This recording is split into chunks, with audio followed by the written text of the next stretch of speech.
Greetings card fighters from around the world. Welcome to Meta Nerd. I am Marcus, bringing you another Cardfight Vanguard Overdress video. In this video, we will be talking about Stoicheia, the fourth nation to be revealed during the stream. So as we know, Stoicheia is essentially the zoo of the OG era. This is the nation where we find most of the animals, the insects, and of course the plants to be in. So of course, naturally, all three clans from zoo will be in this nation: Great Nature, Mega Colony, and Neo Nectar. However, in Overdress, Stoicheia actually has two more clans that was not in their nation previously, those being Granblue and of course Aquaforce. I'm not sure why they decided to change this, but I actually don't really mind. So all five of this clan will form the Stoicheia nation. As for the anime user, we have Megumi Okura. She is one of the members of Team Blackout, and she is the one invited Yu Kondo to Dreamland Wonderhill, I think is the Team Blackout's base of operation, and she is responsible to introduce Vanguard to Yu. And for some reason, she admires Danji Momoyama, which is Team Blackout's leader. For my impression of this character is that she is borderline the annoying little sister slash cousin that you actually have, and she kind of reminds me of Tokuha Anjo because of the whole hair look. If you change the hair to green and you take off the head, you actually have a watered down Tokuha Anjo. Make sense? Also, she likes kill things due to the whole clan being animal based. Now, the core mechanic similar to Cater Sanctuary, both of this nation does not have a keyword. Stoicheia as a nation will be focusing on multi-attacking with your units. This will include the back row as well. There are some skills in this deck that will actually allows you to attack from the back row and also gain powers from them, which is very nice. And once we get to the Great Tree, you will understand what I'm saying. First unit we have is Sylvan Horned Beast Charis. It has two skills. Auto, when this unit is rode upon by Sylvan Horned Beast Lattice, you may review the top card of your deck. If it is a grade 2 or less unit, call it to rearguard, and if it's not, put it into your soul. So essentially this will allow you to either call something out or gain a soul charge, which this nation actually really needs. And the second skill, continuous back row rearguard. During the battle that this unit attack, this unit gets 5k power. Okay, so this is one of those rearguards that actually allows you to attack from the back row, which is very efficient because this is a grade 1. Grade 1 can either boost or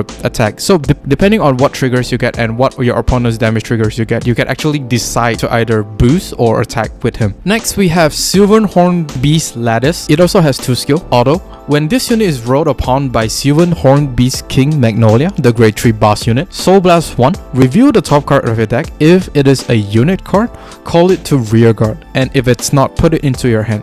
So once again, we see a similar skill to Charis, where you either call something out or you put it into your hand. So essentially, the scenario where you will put the card you revealed on your top deck to your hand is the order card. So I'm expecting the order card to be really good. The second skill, Auto, back row rearguard. When this unit attacks a Vanguard, costs Soul Blast 1, and this unit gets 10k power until the end of turn. Do keep in mind, this unit is unable to attack from the back row by itself without any skills that help it attack from the back row.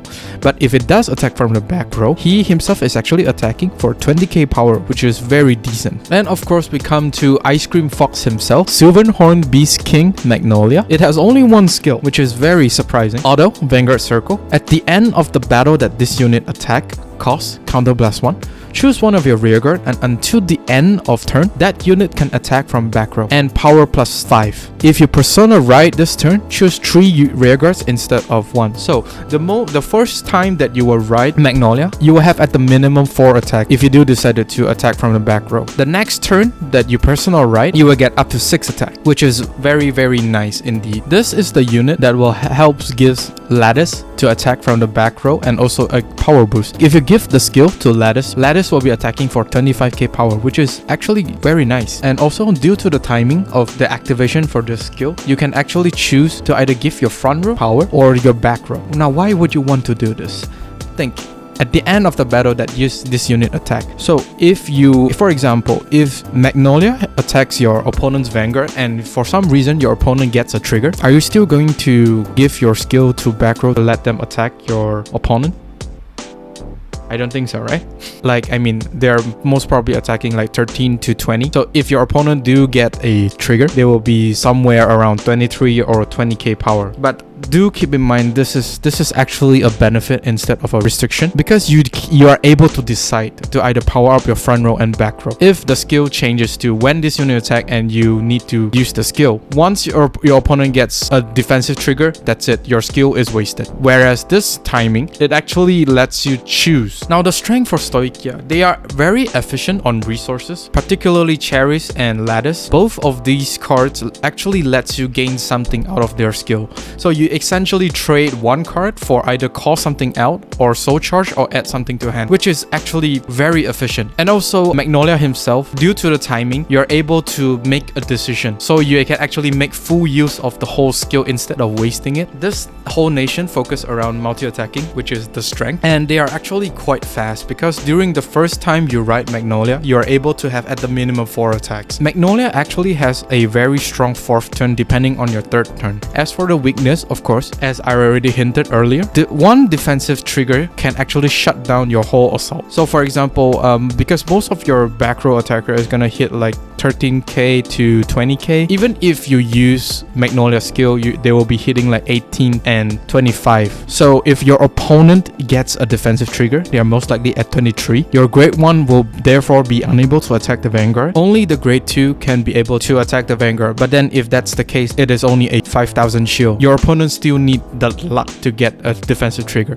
Then if they don't, then they are in a very bad shape. This nation is actually a little weak to retiring nation, because this nation actually do require setup. If you do not have a decent setup, you do not really pose a threat to your opponent if you do not have everything on the field. Hopefully the order card can help address this issue. And also they are very soul reliant. If you remember, Lattice actually needs 1 soul to gain the power up. So if you have like 2 to 3 Lattice on the back row, you will essentially need 3 cards, and you do not have a lot of soul charging units. Do keep in mind, do not use Lattice recklessly unless you're going for the kill. And lastly, front triggers only affect the front row, which is kind of sad because we have so many back row attacker, but then the front trigger only affects the front, which is a little bit counterproductive. Next, for potential support, of course, if they go around the great nature route, more superior calling or draw power will definitely be a staple in this nation. And more lottery focus skill, it is so refreshing that they actually kept the whole Isabel mechanic of lottery by milling your deck. Depending on what type of card that was milled, you get this and that skill. They actually maintain the whole design of this and bring it to Stoicheia, which I find very, very refreshing. And of course, there's a possibility of Stoicheia getting resist unit due to how much setup or feel that they need in order to have a very, very good turn. And that is all for my video. Thank you very much for watching. Do let me know down in the comment section of what you think of the current Stoicheia. Is it too strong? Is it too weak? What changes would you like to see Bushiroad make? Do like and subscribe if you liked the video, and I'll see you on the field.